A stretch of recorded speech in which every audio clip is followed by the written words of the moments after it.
ওখানে গিয়ে আমি যা দেখলাম কি বলবো, কিন্তু বিশ্বাস করো আমি কোনো কিছু খুলিনি, কিন্তু হয়রান আমি হচ্ছি। এর সমস্যার সমাধান আমি কি করে করতে পারি। জয় জগন্নাথ। গুড মর্নিং ফ্রেন্ডস, আমি পাকাই সকাল সকাল চলে আসলাম তোমাদের সামনে আজকে একটা নতুন ভিডিও নিয়ে, নতুন দিন নিয়ে এবং একটা নতুন জায়গা থেকে ভিডিওটা স্টার্ট করলাম। ও হ্যাপি যাচ্ছি। তো ভিডিওটা স্টার্ট করলাম আজকে কবির মঠ থেকে, যেই মঠে আমি আর কি দুপুরবেলা আসি বা সন্ধ্যেবেলা আসি দুবেলা, তো সেই মঠ থেকে স্টার্ট করলাম। আর প্রতিদিন তো এখান থেকে ওখান থেকে স্টার্ট করি, তো আজকে এখান থেকে এসে স্টার্ট করলাম। তো চলো, আর আজকে সকালবেলা থেকে একদমই সময় হয়নি ভিডিও করার জন্য। আর আজকে তো বেরোবো, দুপুরবেলা তো অনেকটাই কাজ আছে, একটু গ্যাসের অফিস যেতে হবে আর একটু এদিক ওদিক যেতে হবে। আর আজকে জানো তো রান্না করতে পারিনি, আজকে অনেকটাই রাত মানে দিন হয়ে গেছে আর কি, সকাল হয়ে গেছে, কারণ অনেক রাতে ঘুমিয়েছিলাম সেজন্যই। দেখো আমি একটু দেখাচ্ছি তোমাদেরকে চারিদিকটা কীরকম। তো এটা হচ্ছে ভারত সেবাশ্রম সংঘ, অনেকটাই জায়গা নিয়ে ভারত সেবাশ্রমের সঙ্গে অনেকটা জায়গা নিয়ে ওইটা হয়েছে ভারত সেবাশ্রম সংঘ হয়েছে। আর এটা হচ্ছে শিব মন্দিরটা। আর তোমার এই যে এটা হচ্ছে হ্যান্ডলুম গার্ডেন যেটা বলে, ওই দোকানটা ঠিক ওর পেছনটাই হচ্ছে কবির মঠ। আর এই যে শান্তিপূর্ণ জায়গা যেটা আমি বলি আর কি, গাছের তলায় বসতে ভাল লাগে ওইটা, আর বজরংবলীর মন্দির ওইটাই যে। আর এইটা হচ্ছে জগন্নাথের মন্দির, এইটা জগন্নাথের মন্দির, ওটা হচ্ছে শিব মন্দির। তো এই রকমই আর কি, কিন্তু ঘর দর বেশ সস্তায় পাওয়া যায়, 250-300 এরকম দামেরই এখানে ঘর পাওয়া যায় এই মঠে। জাস্ট এমনি দিন কাটানোর জন্য, মানে হয়তো এলে রাতটা কাটিয়ে দিলে দিনটা কাটিয়ে দিলে এরকমই। চলো যাওয়া যাক। ভিডিওটা স্টার্ট করিনি, তাই এমনিতেও দোকানে ওনার ছিল, ভেবেছিলাম করে দেবো কিন্তু করতে পারলাম না, এই জন্য এখানে এসে করে ফেললাম। তো চলো যাওয়া যাক।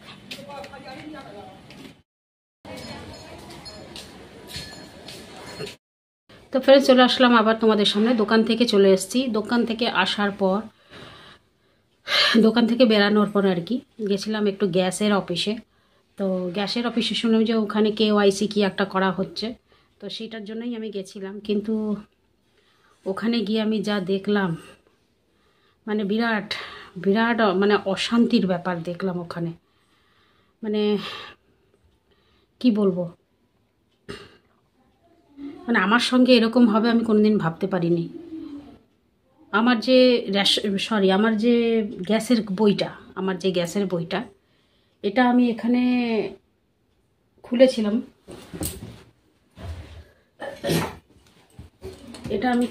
এখানে খোলার পর তখন কোনো কিছু আমাকে যে অফিসে বসেন তিনি কোনো কিছু বলেননি, স্যার। তো গ্যাসের বই খোলা হলো, ঠিক আছে। কয়েক বছর ধরে আমি গ্যাস ও সিলিন্ডারও নিচ্ছি, তাতেও কোনো মানে কমপ্লেন নেই। এখন যেহেতু KYC করতে গেলাম, তো হঠাৎ করে উনি আমাকে বলছেন যে আপনার দুটো বই চলছে, আপনার নামে দুটো বই চলছে, একটা এখানে, একটা মানে আমার শ্বশুরবাড়ি নিমাপাড়া, আপনার ওখানে আপনার যেখানে নিজের আধার কার্ড, আপনার নিজের রেশন কার্ড যেখানে, সেখানে চলছে আরেকটা বই, ওটাও আপনি ওখানে আরেকটা খুলেছেন। কিন্তু বিশ্বাস করো আমি কোনো কিছু খুলিনি, আমি এখানেই খুলেছি। এখানে আসার পর কিছুদিন ব্ল্যাকে, কয়েক বছর মানে 2-3 বছর ব্ল্যাকে গ্যাস কিনেছি, তখন খুবই কষ্ট লাগতো, ওই জন্য বইটা খুললাম। তো বইটা খোলা, ওই যিনি আজকে এই কথা বললেন উনি আমার ওই বইটা খুলেছিলেন সেদিন, মানে আমার নতুন করে বই আমাকে দিয়েছিলেন। তো এখন ওইটাই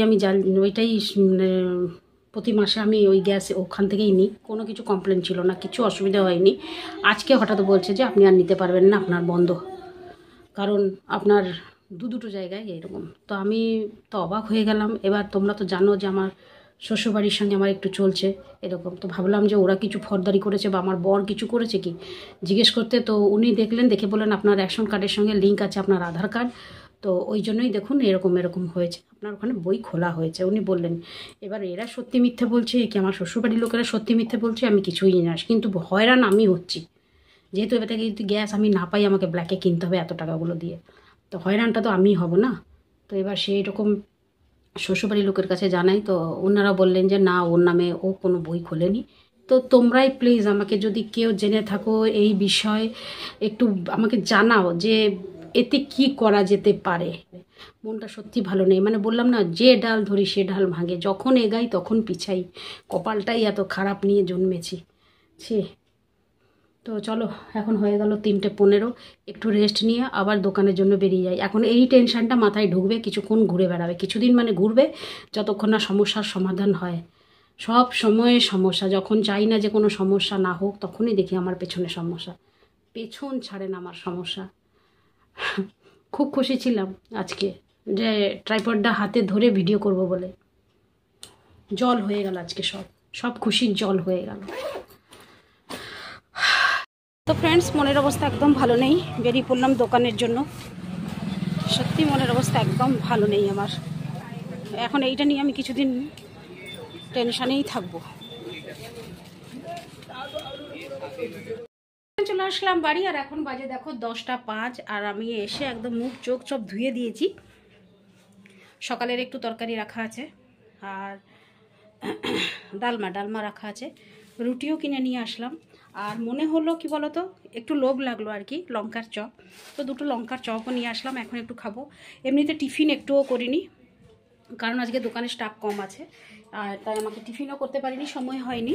তো এই জন্য ভাবলাম চলো ঘরে আজকে একটু লঙ্কার চপ খাই, তারপরে গিয়ে রুটি খাবো। তো মানে লোভের চোটে। তো যাই হোক, তাহলে চলো আগে একটু বসে যাই ফ্যানের নিচে। ফ্যানটা বন্ধ করতে হলো, এই যে ফ্যানটা বন্ধ করতে হলো, একটু ফ্যানের তলায় বসে পড়ি, তারপরে আবার ফিরে আসছি। তো ফ্রেন্ডস, যাই হোক, এখন বেজে গেল 11টা বাজতে 5 মিনিট বাকি, অনেকটাই বেলা হয়ে গেছে। আর এই নিয়ে একটু মানে বৌদির সঙ্গেও কথা বলছিলাম, এই নিয়ে আমার এই যে হয়েছে গ্যাসের বইটা নিয়ে।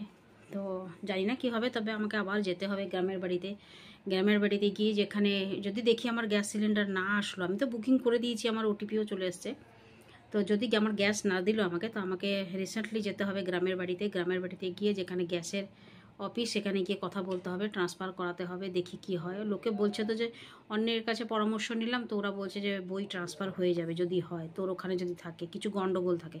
আমি তো সবই কাগজপত্র রেখেছি, সব কাগজপত্র নিয়ে যাব। তো চলো বন্ধুরা, আজকে আর ভিডিওটা বেশি বাড়ালাম না, মনের অবস্থা একদিক দিয়ে ভালো নেই।